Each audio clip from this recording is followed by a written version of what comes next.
bande sur Aurélien, on se retrouve aujourd'hui pour une deuxième vidéo à la maison hantée de Wamil. Donc dans cette vidéo, je vais essayer de vous dire un petit peu les choses que j'avais oublié de vous dire dans la première vidéo.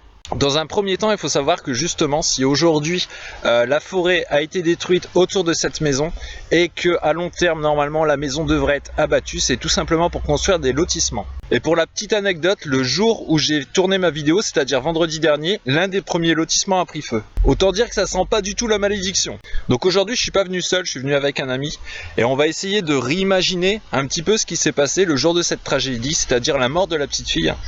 Et pourquoi pas essayer d'entrer en contact avec elle. Alors il faut savoir qu'au moment où je tourne cette vidéo, on a déjà fait un petit tour dans la maison, ça fait à peu près 2 ou 3 heures qu'on est là. On a aperçu quelques manifestations avec le K2. Qu'est-ce que le K2 ? C'est tout simplement un détecteur de champs électromagnétiques qui nous permet de voir si effectivement, si oui ou non, près de nous, il y a une présence. Présence qu'on qualifiera ici comme esprit ou fantôme. Donc on va refaire le tour de la maison pour justement essayer d'entrer en contact avec cet esprit, en espérant avoir à nouveau un résultat. Donc voilà, l'intro elle est finie, c'est parti.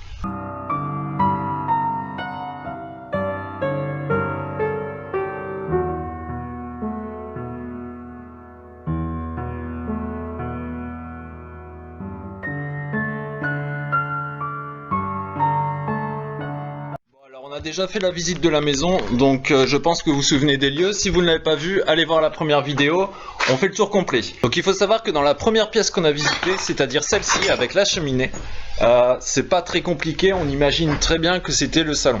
Donc le salon qui donnait directement sur l'avant de la maison, avec les 2 grandes fenêtres, la cheminée,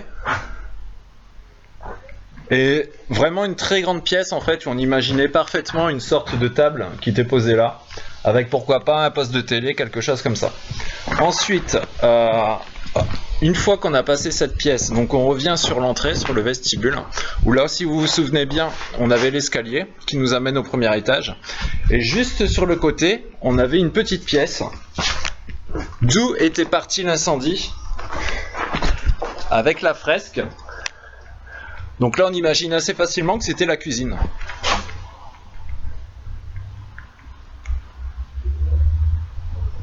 Et c'est vrai que comme on ne sait pas exactement la cause de l'incendie, on imagine fortement que l'incendie qui a eu lieu quelques années après la mort de la petite fille, c'est tout simplement dû à la gazinière ou quelque chose d'électroménager qui était dans la cuisine.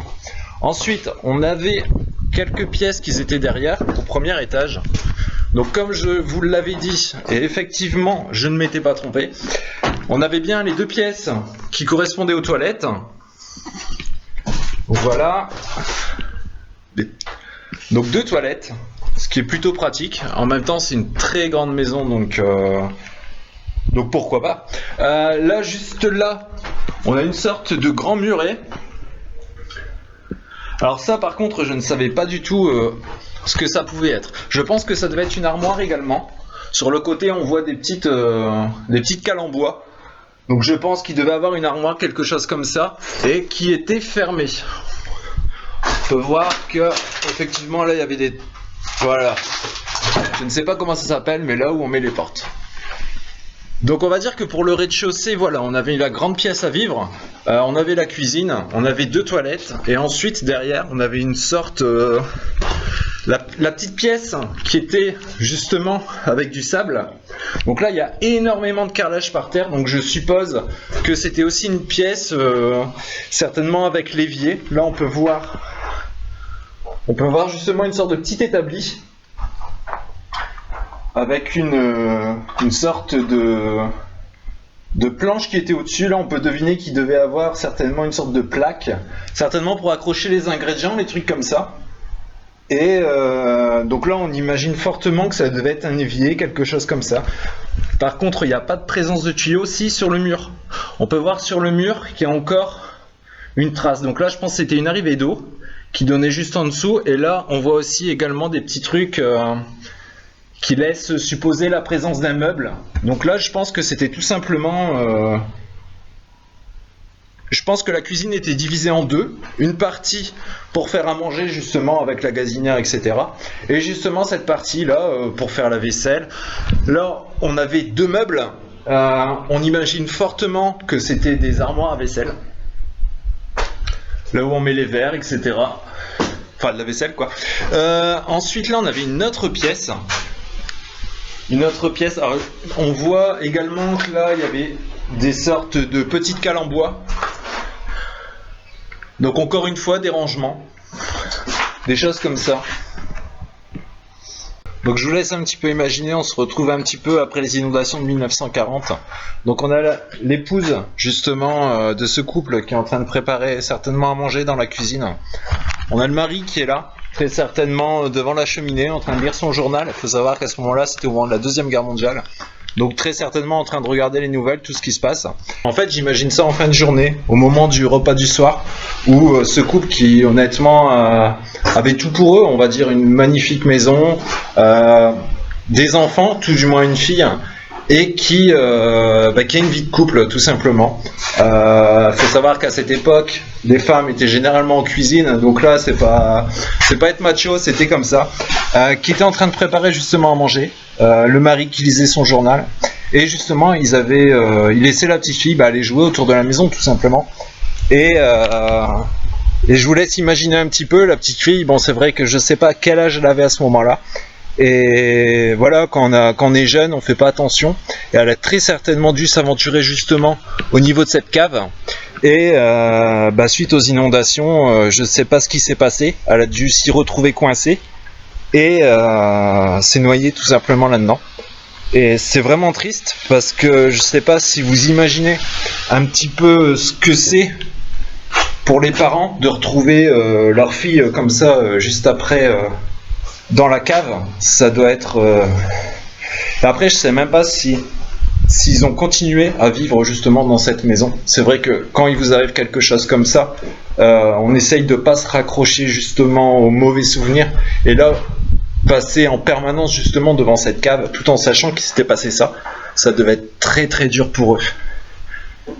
Donc je ne sais pas s'ils ont décidé de partir, ce qui serait un peu dommage étant donné que voilà, je pense que quand on voit la maison, je pense que c'était vraiment la maison de leur rêve, je trouve ça vraiment triste en fait, vraiment triste.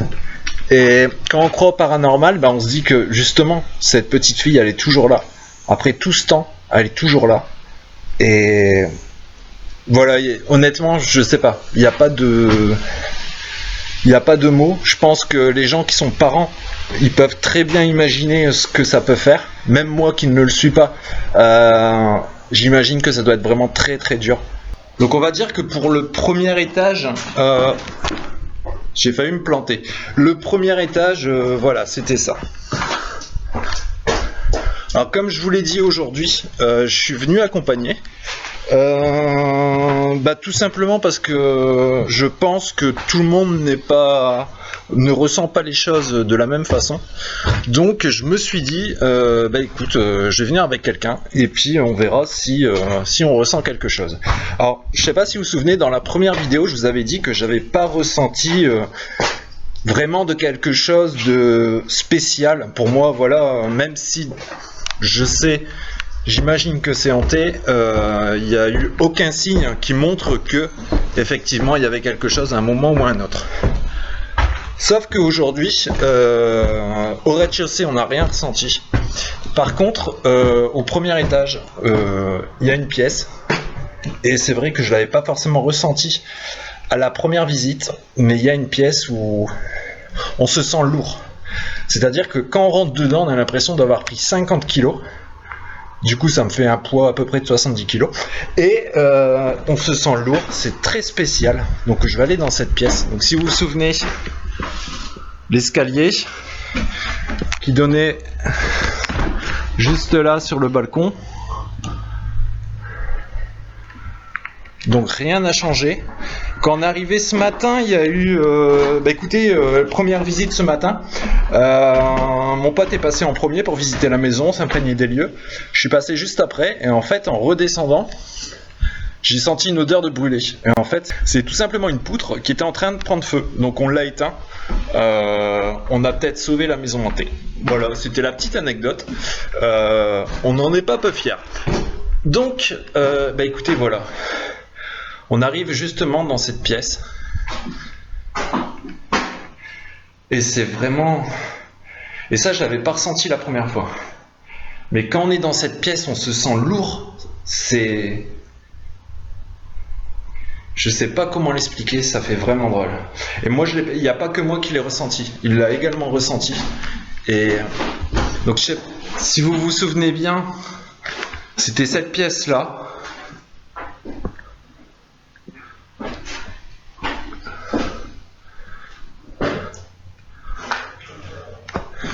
La pièce où il y avait le trou justement qui était là. Et c'est vrai que dans cette pièce aujourd'hui, dès le premier passage, c'était pas comme la dernière fois. On se sent vraiment lourd. C'est pas l'air, c'est pas l'air qui est lourd, c'est nous. On se sent vraiment lourd. On a l'impression que nos pieds ils s'enfoncent dans le sol. Et c'est vraiment spécial, c'est étrange. Donc là on avait cette autre pièce, donc là qui était tout simplement je pense une chambre avec l'armoire qui faisait certainement dressing également. Donc je pense qu'au niveau du premier étage, la maison était composée de 2 chambres, donc celle-là, ensuite celle-là, celle où on vient juste d'entrer à l'instant, qui était peut-être justement la chambre de cette petite fille. C'est peut-être pour ça que justement on ressent quelque chose de spécial. Et c'est vraiment étrange parce que quand j'étais venu la semaine dernière, j'avais rien ressenti dans cette pièce. Et aujourd'hui, c'est vraiment étrange. Donc, je n'avais regardé aucune vidéo se rapportant à cette maison avant de faire ma vidéo. Pourquoi? Tout simplement pour pas être influencé et surtout pour le faire. Parce que bon, des fois on voit des vidéos et voilà, ça fait plus flipper qu'autre chose. Et même si je sais que je l'aurais fait, je préférais pas. Je voulais faire mon idée moi-même, voir un petit peu les lieux. Et je regrette pas. Et il faut savoir que justement, dans une de ces vidéos, c'est dans cette pièce où il y avait eu également cette sensation, comme quand on se sentait lourd. Alors, je sais pas si c'est psychologique, c'est le fait d'avoir vu la vidéo, d'avoir vu ça, qu'en revenant ici, ça me fait cette impression, mais non, ça l'a fait à moi, ça l'a fait également à un de mes potes. Voilà, c'est très étrange. Donc au premier étage, on avait aussi cette grande pièce. On pouvait voir également que le parquet était très délabré. Et je vous avais montré la vue sur le garage. Alors, dans cette pièce, ce que j'avais oublié de vous montrer, c'est justement cette petite partie qui... Alors là, par contre, je ne sais pas du tout à quoi cela pouvait correspondre. On va aller voir ça. Je n'ai pas encore été le voir. J'ai fait un petit tour pour voir ce que j'avais loupé. Et vous voyez...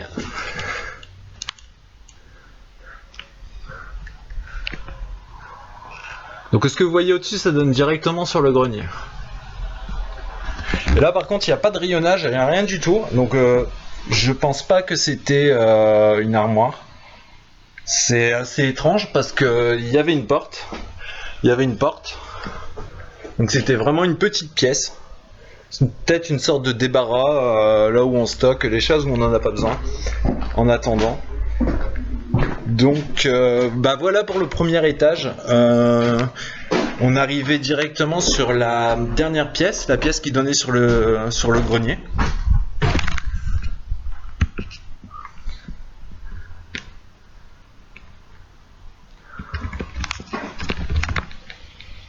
Et là on se retrouve dans le grenier où justement depuis ce matin on a pas mal de réactions avec le K2. Donc je vais vous faire voir ça.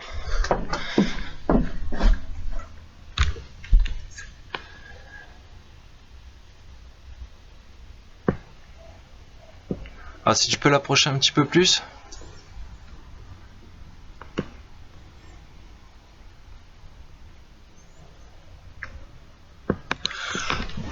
Donc il faut savoir qu'il n'y a qu'à 2 endroits où ça réagit pour le moment. C'est le grenier et le premier étage juste au niveau du haut de l'escalier. Et on a essayé de poser quelques questions tout à l'heure. Il nous semble qu'on a eu des confirmations. Au fur et à mesure que la lumière avançait, on disait 1 pour oui, 2 pour non.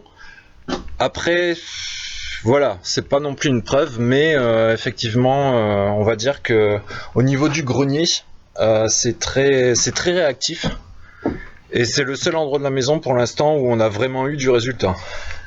Et en me déplaçant à cet endroit, je lui ai demandé si la présence me suivait et j'ai obtenu une réponse positive.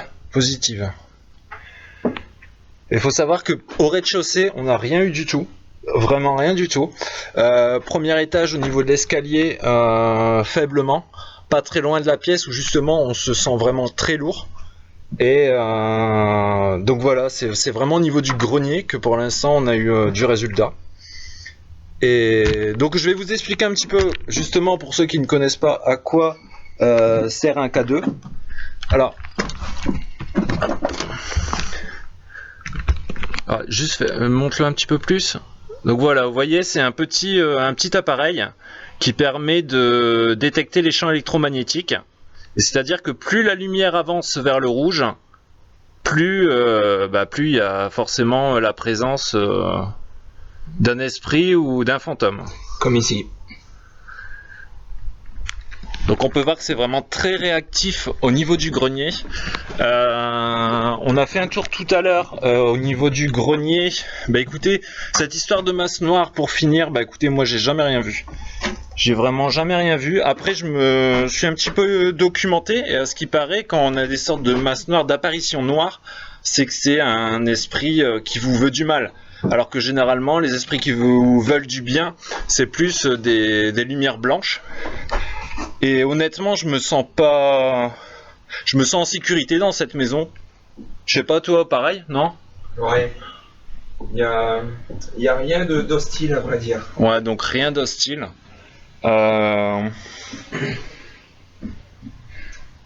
Mis à part cette pièce où on se sent un petit peu lourd, honnêtement, moi je me sens bien dans cette maison. Et ça a été très difficile déjà la semaine dernière de partir en fait. J'avais toujours envie de revenir, un petit peu comme si la maison elle m'appelait. C'est assez spécial à dire. C'est-à-dire que ça fait une semaine que je suis pas venu et tous les soirs, en sortant du boulot, étant donné que c'était pas très loin, j'avais vraiment envie de revenir ici. C'est un peu comme si la maison elle m'appelait quoi. C'est assez étrange comme sensation. Alors je suis pas revenu. Je voulais attendre justement tout simplement de recevoir le K2 parce que bon voilà, c'est pas le truc qu'on a chez nous entre les fourchettes et les couteaux. Donc je me suis dit bon voilà, on va essayer de voir si on détecte quelque chose. Et apparemment dans le grenier, écoutez, il y a quelque chose. Bon alors là ce qu'on va faire c'est qu'on va poser le K2 pour que vous puissiez le voir. Contre le mur, je vais mettre la caméra devant, on va essayer de poser des questions justement à l'esprit. Tout à l'heure on a essayé de poser quelques questions en utilisant le K2 justement pour savoir pour connaître le prénom de cette petite fille, étant donné que sur certaines vidéos apparemment certains youtubeurs seraient rentrés en sorte de connexion justement avec le fantôme et ce fantôme lui aurait donné le prénom d'Amandine. Il faut savoir qu'ils ont également eu un nom de famille qui était De Guépert, c'est ça ? De Keter, donc Amandine De Keter. Donc ils avaient fait quelques recherches sur les arbres généalogiques pour voir si effectivement ce prénom et ce nom associé existaient. Ils n'ont rien trouvé. Donc moi, pareil, j'ai fait la recherche de mon côté. Donc il faut savoir que des De Keter, c'est ça ? Voilà, donc les De Keter, en fait, il y en a plus de 6400 en France à cette époque, et ils étaient très rassemblés justement dans le nord, à savoir Coudekerque, Bergue, Dunkerque. Par contre, j'ai pas trouvé Wamil. Bon, après, Wamil c'était un petit village et qui était forcément rattaché à une ville à côté. Il faut savoir qu'à l'époque, à Wamil, si je dis pas de bêtises, il y avait moins de 100 habitants. Aujourd'hui, il y en a quand même beaucoup plus. Donc voilà, en fait, si vous voulez, on était parti sur un prénom et un nom pour ce fantôme, et en fait, il s'avère que j'ai rien trouvé. Honnêtement, j'ai vraiment rien trouvé. Pour moi, ça n'a jamais existé. Donc, je suppose que cette information n'est peut-être pas forcément à prendre sérieusement. Ou alors peut-être ils avaient mal compris ou quelque chose comme ça, je sais pas. Honnêtement, je sais pas, on n'a pas de réponse. Donc tout à l'heure, on a essayé justement à l'aide du K2 pour la questionner en fait. On lui a posé des questions en lui disant de le toucher pour voir s'il y a une réaction oui ou non quoi. Et on n'a pas eu de réaction justement quand on lui a demandé son nom, si elle s'appelait Amandine. Donc là on va essayer de le poser, de vous le mettre à la caméra, de poser des questions et de voir si ça réagit. Est-ce que vous êtes là?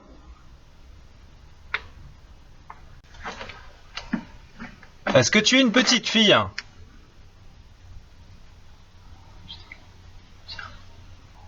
Donc ouais, c'est bien une petite fille. Ouais. Est-ce que ton nom est bien Amandine?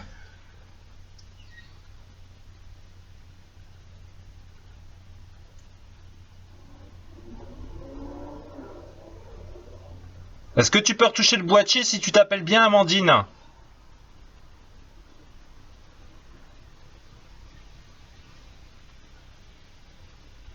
Tu crois que c'est une coïncidence? Je sais pas. Je sais pas. Jusqu'au jeune là. Ouais.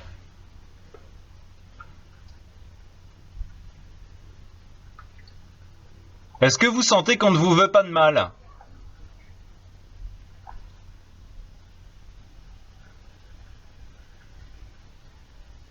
C'est bien.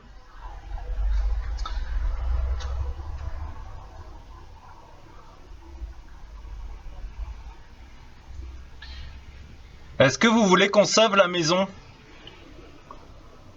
Putain.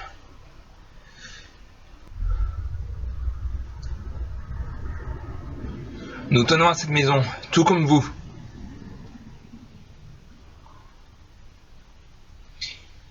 Est-ce que vous comprenez ce que je viens de vous dire?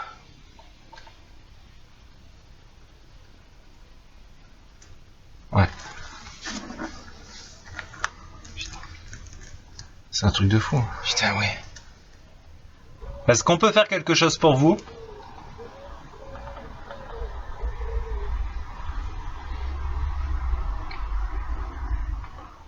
Par un moyen ou un autre?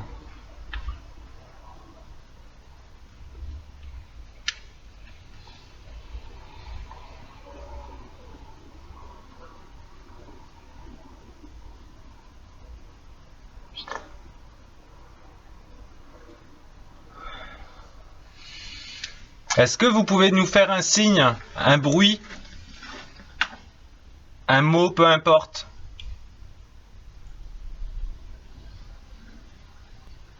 Est-ce que la pièce en question du premier étage est dangereuse?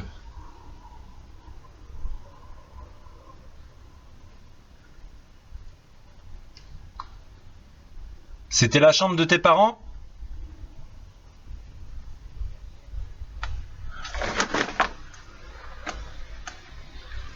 Oui. Oui, oui. Putain. Donc ta chambre était juste après, à côté.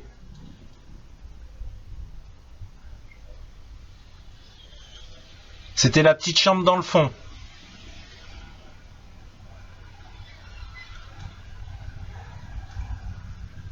Ouais. Ça met un temps de réaction. C'est un truc de dingue.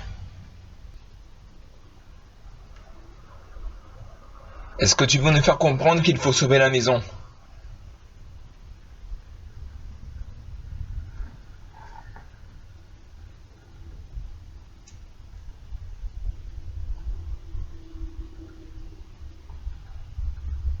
Ouais. C'est ça. Qu'est-ce qu'on pourrait dire?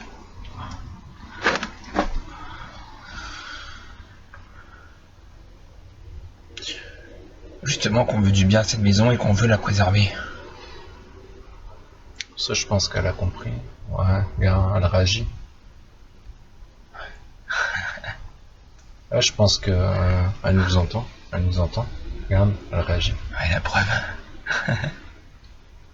C'est un truc de fou.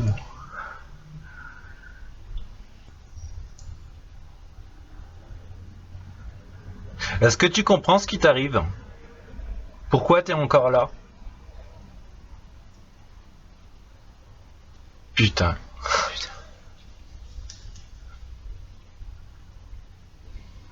Putain. Ça va? Ouais. Ça, c'est là. C'est dingue. En fait, on ne le voit pas, mais c'est là. Ouais. C'est ça qui est dingue. Tout à l'heure, quand j'ai senti sa présence, et j'ai posé la bouteille d'eau en face de moi, je lui ai demandé de la faire bouger. Ouais. Mais il n'y a rien qui s'est passé. Non. Déjà, je pense que ça doit lui coûter énormément d'énergie de rien que de toucher le truc ou passer à côté, se manifester avec ça, justement. Ouais. Alors, toucher un truc. Alors là, je viens de redescendre au rez-de-chaussée pour réagir un petit peu, justement, à ce qu'on vient de vivre, en fait.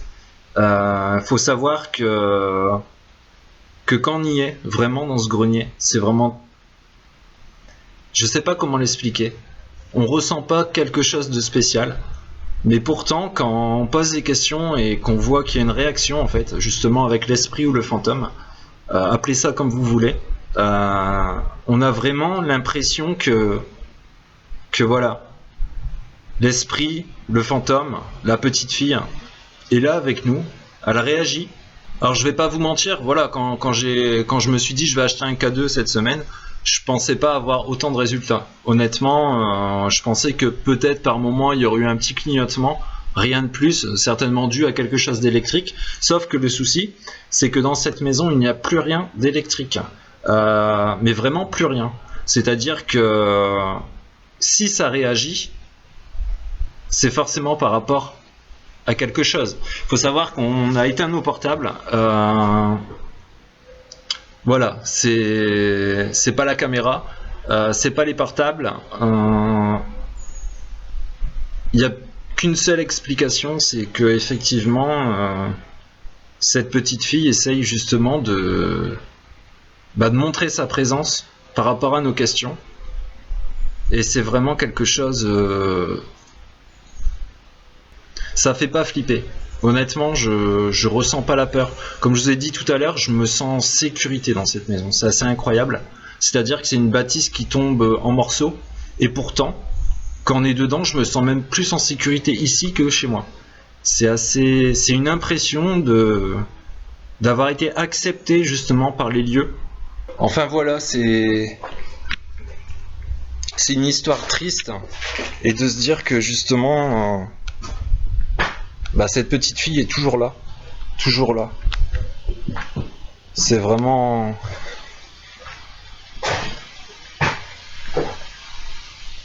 Je sais pas quoi dire. Je sais pas quoi dire. Il faudrait qu'on ait encore une voix comme tout à l'heure, on avait entendu. Hein. Tout à l'heure, on a entendu une voix au premier étage. Est-ce que tu sais qui c'était? Faut savoir que tout à l'heure on a entendu comme une voix. On n'est pas sûr que ça soit quelque chose. Donc là il est en train de demander. C'est quoi la question que tu as posée? Je lui ai demandé si elle sait qui est la voix qu'on a entendue tout à l'heure au premier étage. Voilà, donc il a demandé si justement le fantôme savait à qui appartenait cette voix. Et apparemment ça a réagi, hein, c'est ça? Ouais. Il y a eu un clignotement au bout de quelques secondes. Un clignotement au bout de quelques secondes. Alors pendant ce temps-là, on va faire un petit tour du grenier encore une fois. Alors on est d'accord, on n'essaye pas de vous vendre du paranormal. C'est juste que voilà, en fait ça réagit vraiment de ouf. Et que... après voilà, vous faites votre idée. Mais c'est vrai qu'on a posé une grande série de questions, ça a vachement bien réagi. Et pour nous, en tout cas, il fait aucun doute que, effectivement, le fantôme de cette petite fille, en tout cas, aujourd'hui et pour l'instant, est dans le grenier. Donc je pense que c'est avec ces dernières images que se termine notre investigation. J'espère que vous n'aurez pas été trop déçus. Voilà, c'est le but de cette vidéo, c'est pas vous montrer du paranormal. C'est tout simplement d'essayer justement de savoir si sur place effectivement il y a un esprit, un fantôme, à savoir cette petite fille, et essayer de rentrer en communication avec elle, peu importe le moyen. Donc là il faut savoir que c'est surtout le K2 qui a énormément réagi. Suite à une série de questions, on a quand même eu pas mal de réponses qu'on interprète après comme on veut. En tout cas, pour ma part, cette maison est réellement hantée. Il n'y a pas vraiment de conclusion parce qu'une fois que la vidéo sera terminée, cette petite fille sera toujours dans les murs. Elle sera toujours toute seule. En tout cas, de mon côté, j'espère que la visite vous a plu. Le fait de revenir une deuxième fois, essayer d'avoir un petit peu plus de réponses, j'espère vraiment que ça vous a passionné. Je remercie Florent qui est venu avec moi pour justement voir s'il ressentait des choses que moi je n'aurais pas ressenties. Et je vous dis à très vite dans d'autres lieux, que ce soit en urbex ou en paranormal.